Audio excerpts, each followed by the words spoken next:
வணக்கம், welcome to Chitra Murali's kitchen. இன்றைக்கி என்ன ரெசிபி பார்க்க போகிறோம் அப்படின்னா, தேங்காய் பால் சாதம், அப்புறம் உருளைக்கிழங்கு குருமா, பன்னீர் ஜஸ்ட் ஒரு ஃப்ரை பண்ண போகிறேன். எப்பயும் போல் தயிர் சாதம் தான் கலக்க போகிறோம், அவ்வளோதான். ஸோ இந்த தேங்காய் சாதத்துக்கு நீங்கள் எதுவுமே வதக்கலாம் வேண்டாம். எப்படி பண்ணணும் அப்படிங்கிறத சொல்கிறேன். ஆல்ரெடி நான் பண்ணியிருக்கிறது தான், ஜஸ்ட் இப்போ நான் இன்றைக்கி பண்ணுறதுனால உங்கள் கூட ஷேர் பண்ணுறேன். அதுக்கு ஒரு 10 மிளகு, ஒரே ஒரு சின்ன பட்டை, ஒரு பச்சை மிளகா, காரத்துக்கு தகுந்த மாதிரி நீங்கள் 2 கூட போட்டுக்கலாம். ஒரு 2 கிராம்பு, சோம்பு கொஞ்சம், அப்புறம் கறிவேப்பிலை,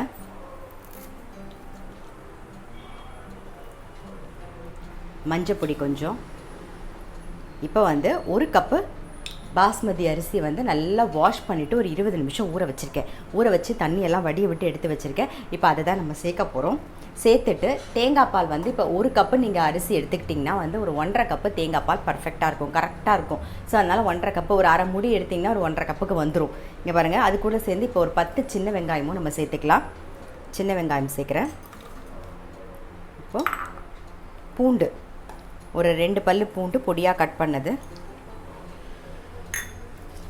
ஊற வச்ச பாஸ்மதி அரிசி, இது கூட ஒரு 1.5 கப்பு தேங்காய் பால் எடுத்து வச்சுருக்கேன். அதையும் சேர்த்துடலாம். நாம்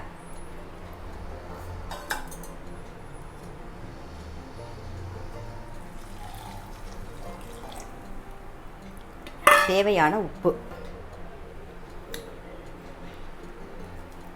அவ்வளோதான். ஜஸ்ட் ஒரு மிக்ஸ் பண்ணிவிட்டு இதை அடுப்பில் சிம்மில் வச்சுருவோம். நாம்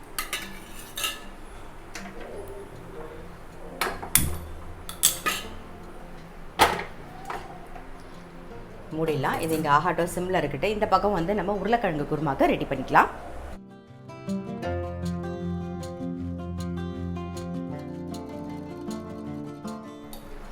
இப்போ இந்த பக்கம் உருளைக்கிழங்கு குருமா தான் பண்ண போகிறோம். அதுக்கு 2 உருளைக்கிழங்கு வேக வச்சு ரெடியாக எடுத்து வச்சாச்சு. ஸோ இந்த பக்கம் கடாயில் எண்ணெய் விட்டுருக்கு, அதுவும் காஞ்செடுத்து நம்ம ஒரு ஃபஸ்ட்டு ஒரு 1/2 டீஸ்பூன் சோம்பு தாளிச்சிக்கலாம். ஒரு 1/2 டீஸ்பூன் சோம்பு. இது கூடவே ஒரு 5-6 சின்ன வெங்காயம் கொஞ்சம் வதங்கட்டும்.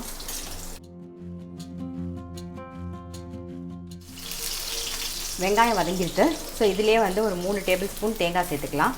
இது கூட சும்மா ஜஸ்ட் மிக்ஸ் பண்ணால் போதும். இது கூட ஒரு 4 பாதாம் பருப்பு, அவ்வளோதான். ஸோ ஆஃப் பண்ணிவிட்டு அரைச்சி எடுத்துகிட்டு வந்துடலாம். கொஞ்சம் ஆறணுன்னே அரைச்சிக்கலாம்.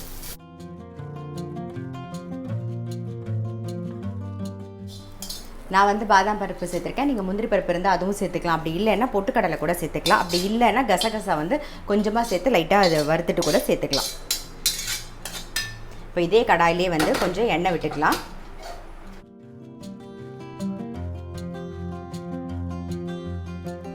எண்ணெய் காஞ்சிடுத்து. சோம்பு, 2 கிராம்பு, ஒரு பட்டை, ஒரே ஒரு பிரிஞ்சி இலை,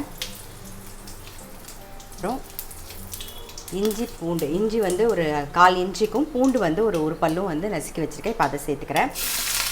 ஒரே ஒரு பச்சை மிளகா கீறி வச்சுருக்கேன். கொஞ்சம் கருவேப்பிலை. இது கூடவே வெங்காயம், நல்ல மீடியம் சைஸில் ஒரு வெங்காயத்தை நல்லா பொடியாக கட் பண்ணி வச்சுருக்கேன். இப்போ அதை சேர்த்துறேன். இதெல்லாம் நல்லா பச்சை வாசனை போக வதங்கட்டும். இஞ்சி பூண்டோட பச்சை வாசனை போகணும். அதே மாதிரி வெங்காயம் ஒரு கண்ணாடி மாதிரி வதங்கணும். ஸோ அது நல்லா வதங்கிட்டு இருக்கட்டும். கொஞ்சம் உப்பையே சேர்த்துடலாம்.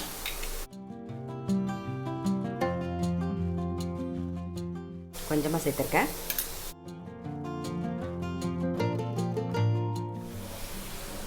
பாருங்கள், நம்மளுடைய தேங்காய் பால் சாதமும் நல்லா ரெடி ஆகிடுது.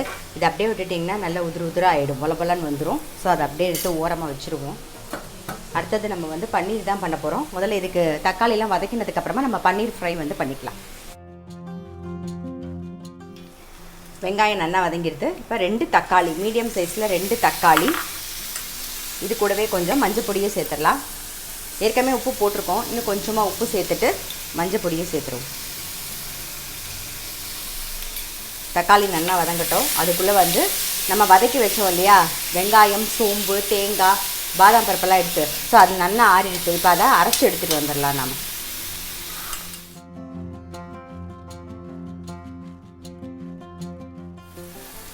பாதாம், வதக்கினதெல்லாம் அரைச்சாச்சு. அதாவது வெங்காயம் தேங்காய் அதெல்லாம் அரைச்சது ரெடியாக இருக்குது. இந்த பக்கம் தக்காளியும் நல்லா வதங்கிடுது.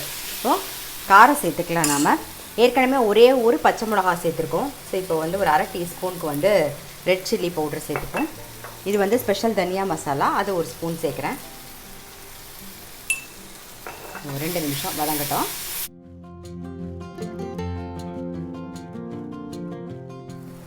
பச்சை வாசனை போக வதங்கிடுத்து. இப்போ வேக வச்ச உருளைக்கிழங்கை சேர்த்துடலாம். நல்லா ஒரு மிக்ஸ் பண்ணிவிட்டு கொஞ்சம் தண்ணி விட்டு ஒரு கொதி விட்டுட்டு அதுக்கப்புறமா நம்ம வந்து அரைச்ச விழுதை சேர்த்துப்போம். இது உருளைக்கிழங்கு வேக வச்ச தண்ணி தான். ஸோ அதை அப்படியே சேர்த்துக்கிறேன். நல்லா ஒரு கொதி வரட்டும். தண்ணி சேர்த்து நல்லா ஒரு கொதி வந்துடுது. இப்போ அரைச்ச விழுதை நம்ம சேர்த்துடலாம்.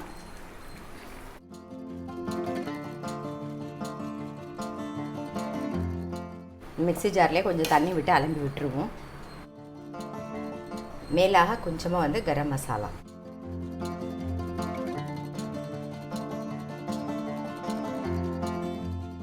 நல்லா ஒரு கொதி வந்தோடனே ஆஃப் பண்ணிக்கலாம்.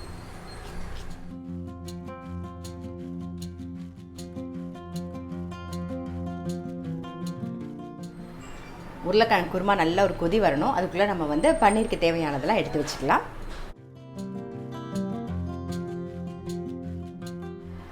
குருமா நல்லா கொதிச்சிருது. ஆஃப் பண்ணிவிட்டு மூடி வச்சிடலாம். அதுக்குள்ளே நம்ம வந்து பன்னீர் கட் பண்ணிக்கலாம்.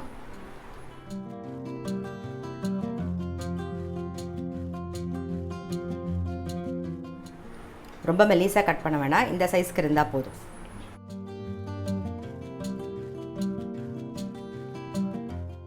இதில் வந்து என்னென்ன போடணுன்னு சொல்கிறேன்.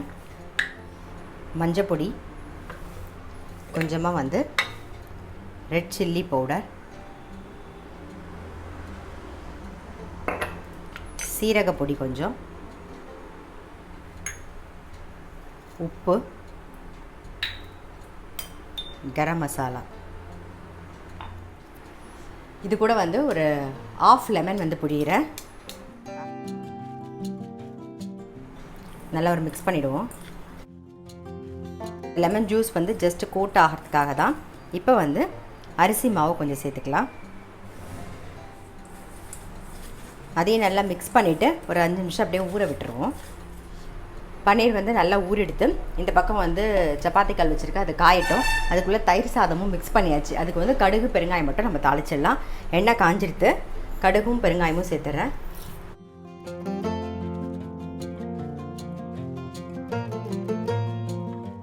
கல் வந்து நல்லா காஞ்செடுத்து அப்படியே வந்து தவாவில் வந்து நம்ம பன்னீரை வந்து ஃப்ரை பண்ணிக்கலாம்.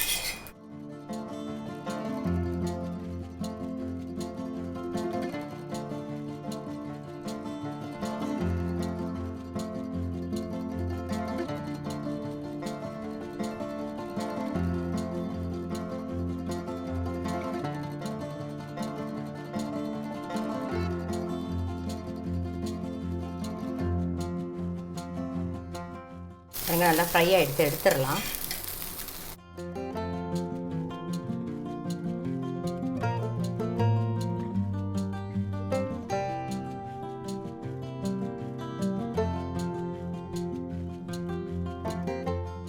இன்றைக்கி ரெசிபி பார்த்துருப்பீங்க. தேங்காய் பால் சாதம், அதுக்கப்புறம் உருளைக்கிழங்கு குருமா, பன்னீர் வந்து தவாவில் ஃப்ரை பண்ணோம். அவ்வளோதான். ரொம்ப சிம்பிள் சமையல் தான். கண்டிப்பாக வந்து ட்ரை பண்ணி பாருங்கள். தேங்காய் பால் சாதம் வந்து ஆல்ரெடி நான் பண்ணி காமிச்சது தான். இன்றைக்கி நான் பண்ணுறதுனால உங்கள் கூட வந்து ஷேர் பண்ணிக்கிறேன். அவ்வளோதான். ஸோ கண்டிப்பாக வந்து ட்ரை பண்ணி பாருங்கள். நான் அடுத்த வீடியோவில் சந்திக்கிறேன்.